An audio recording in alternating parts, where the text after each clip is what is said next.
You can't be saved by the bell in the final round. In professional boxing, there is a relentless rule. If you are knocked down in the last round, the bell will not save you. It does not matter if time has run out. Once the referee starts a count, he will go to the end. This rule exists to prevent a boxer from escaping a knockout loss solely because of the clock. It may seem harsh, but it is logical. Imagine you have dominated the fight, and victory is within reach with just 3 seconds left in the final round. If your opponent lands a perfect hook and you fall as the bell rings, the crowd might think it's over.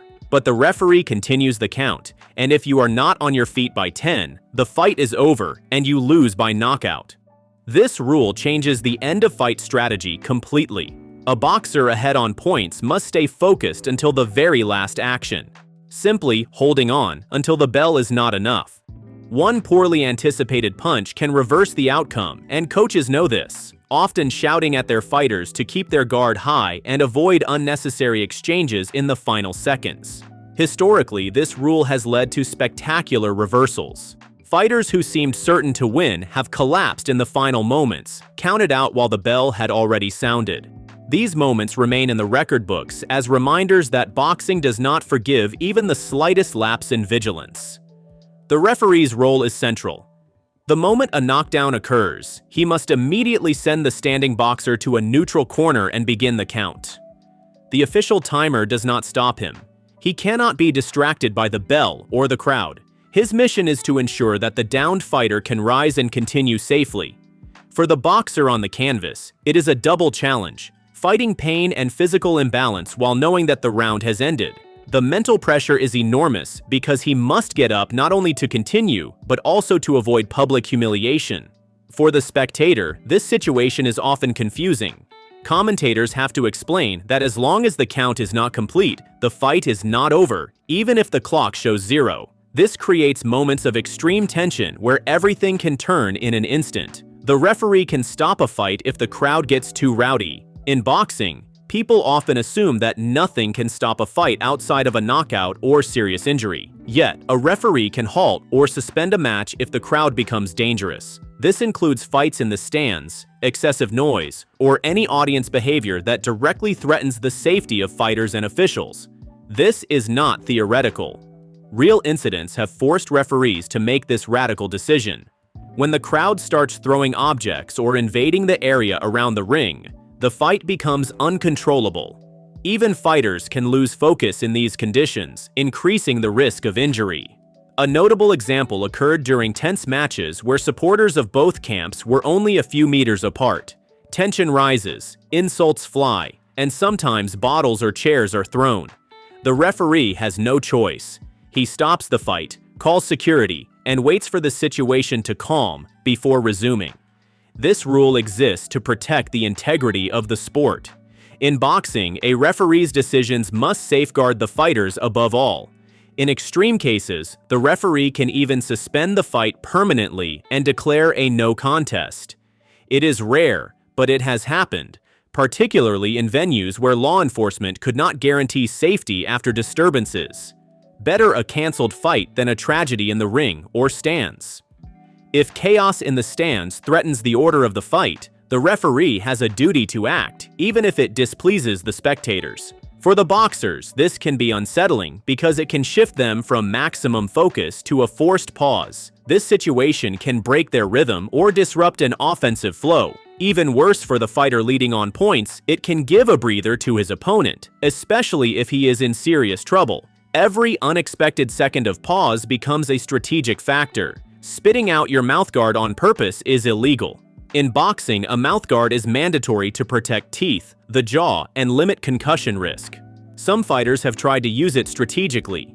Deliberately spitting out the mouthguard to buy time or catch a breath is a clear violation. Referees know this tactic and can sanction immediately. Though easy to do, the consequences are risky. If a tired or struggling boxer spits out the mouthguard after an intense exchange, the referee must stop the action for safety because no punches can be thrown while a fighter is unprotected. This gives precious seconds to breathe, calm down, and sometimes get quick advice from the corner. However, rules are explicit. If the referee judges it intentional, he may deduct points or even disqualify the boxer. Historical examples show this tactic often backfires. Fighters trying to deceive the referee have lost points, and even fights despite good performance. Experienced referees also watch body language. A mouthguard that falls after a strong uppercut may be accidental, but if it comes after an exchange without contact, it immediately alerts the official. This act can also have a psychological impact. An opponent seeing a mouthguard spat out might interpret fatigue or panic and intensify pressure once action resumes. A bid for extra time often becomes an opportunity for the other fighter. Beyond immediate penalties, this practice tarnishes a boxer's image. Purists and coaches see it as a lack of integrity.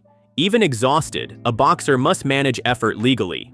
Spitting out the mouthguard is a risky gamble that more often leads to penalties than real benefit. You must shave your beard before fighting. In professional boxing, a surprising but strict rule often requires fighters to shave their beard before stepping into the ring. This is not for aesthetics, but for safety and clarity for officials. A long beard can hide cuts, bruises, or signs of fatigue, making it harder for referees to control the fight. Boxing commissions have enforced this for a long time. Before every fight, fighters undergo inspection, and if the beard is too long or could hide injuries, access to the ring may be denied until the rule is followed. This includes the chin, cheeks, and sometimes mustache. This rule also protects the opponent. A beard can slightly cushion a punch, especially hooks or uppercuts. Regulations require a clean-shaven face to ensure fair competition. Shaving is required not only for champions or televised fights. Even local or secondary bouts must comply. Referees often check during weigh-ins and locker room inspections. Some fighters attempt to cheat with special covers or slightly grown beards, but the referee can force a shave on the spot. Even legendary fighters had to comply. A seemingly minor beard can become a safety and fairness issue in the ring. This rule shows how technical and regulatory details matter in boxing. You can be penalized for excessive clinching. In boxing, clinching is a normal technique, sometimes necessary to protect yourself or catch a breath. But when a fighter uses it excessively to avoid exchanges or control the pace, he exposes himself to penalties. Referees are tasked with maintaining action and preventing a boxer from turning the ring into a static wrestling zone. Clinching becomes problematic when a boxer deliberately holds his opponent to stop attacks or block combinations. This includes grabbing, pulling arms, or even manipulating the mouthguard to gain time. Officials can deduct points or, in extreme cases, declare a disqualification. This rule exists to preserve both the spectacle and safety. A fight where one boxer clings constantly becomes hard to judge. More importantly, it can endanger the other fighter who cannot dodge or protect himself properly. Referees must intervene quickly to restore balance. Typically, they warn the offending boxer once. If the behavior persists, point deductions become automatic, signaling that continued clinching could cost the fight. This rule also applies to younger divisions and amateur competitions, but penalties are stricter at the professional level. Referees are trained to detect repetitive or artificial behaviors. Clinching must be a defensive tool, never a way to neutralize the fight, reminding fighters that boxing demands measured aggression and legal control of pace. The 10-second, get back to the corner rule. In professional boxing, a knockdown is more than just a fall. It triggers a strict procedure that includes the 10-second rule to return to the neutral corner. As soon as the opponent rises, the standing boxer must immediately go to a neutral corner under the referee's supervision. The purpose is to prevent the standing fighter from immediately pressuring the downed opponent, who is granted time to recover. If the standing boxer stays too close, several situations can occur. Even if he does not interfere with the count, he could strike before the opponent is ready, which is dangerous and illegal. The referee ensures the proper distance is maintained before the fight continues. This rule is applied rigorously. A boxer who fails to respect the neutral corner may be warned, and if the infraction continues, the referee can extend the recovery time or deduct points. This directly affects the fight's rhythm and can change the outcome of a round. Boxing history shows this rule can be strategic. Some fighters try to gain seconds by lingering in the corner, but referees watch closely. Those lost seconds can give an opponent struggling to get up a crucial breather, turning a potential knockdown into an impressive comeback. This happened in the rematch between champion Gene Tunney and former champion Dempsey, earning the fight the nickname Long Count Fight. Officials are trained to enforce the neutral corner precisely, and fighters must integrate this discipline into their preparation. The neutral corner becomes a strategic zone where vigilance and rule compliance are as important as power and technique. The ref can force you to change gloves mid-fight. In boxing, gloves are not just accessories but essential protection for the hands and the opponent's face. Yet, gloves can become damaged, soaked, or worn during a fight, and the referee has the authority to temporarily stop the action to replace them. This rule may be little known to the public but is crucial for safety. A cracked glove, deteriorated padding, or a glove soaked with sweat or blood can reduce protection and increase injury risk. The referee monitors glove condition each round and intervenes whenever safety is compromised. He can stop the fight even during an exchange if necessary. Interruptions may seem annoying to the crowd or fighters, but replacing gloves ensures every punch retains its integrity and prevents unnecessary injury. Officials and corner teams prepare for this with spare gloves ready to minimize stoppage time. In historic fights, this rule had strategic consequences. A glove wet from sweat or rain could slip, making punches less precise and more dangerous. Stopping to change gloves sometimes allowed the struggling fighter to recover a few seconds and prepare for the restart. The referee must balance safety and fight rhythm. For the boxer, accepting this check is part of professionalism. Ignoring glove condition or continuing with damaged equipment can cause serious injuries, penalties, or a forced stoppage. This rule highlights how technical details in boxing are strictly regulated, and referees enforce these standards. Your corner can throw in the towel, but the ref doesn't have to accept it. Throwing in the towel is a symbolic and powerful gesture. The corner signals the referee that the fight should stop, usually because the boxer is too tired, injured, or in danger. But the rules show this gesture does not automatically end the fight.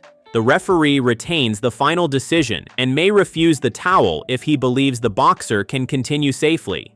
This rule surprises many spectators who think the towel ends the fight instantly.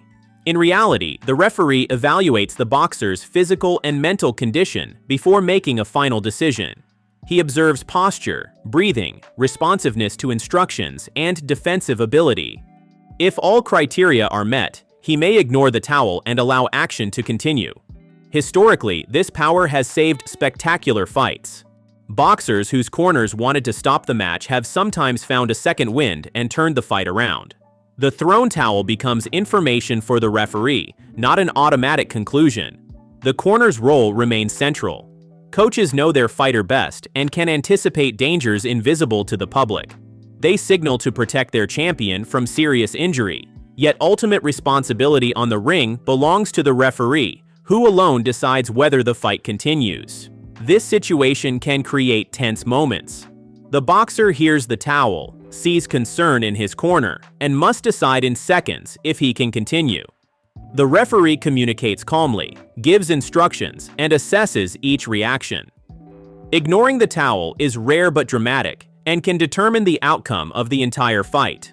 For spectators and commentators, this moment often becomes the fight's climax.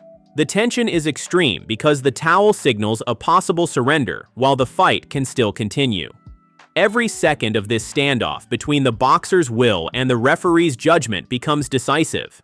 It must be remembered that throwing in the towel is not a guaranteed end. If the referee judges that the boxer can continue safely, he can ignore the towel and let the fight go on, placing the final responsibility on his shoulders. This rule reminds us that every decision in the ring can have a decisive impact on the course of the fight and the safety of the fighter.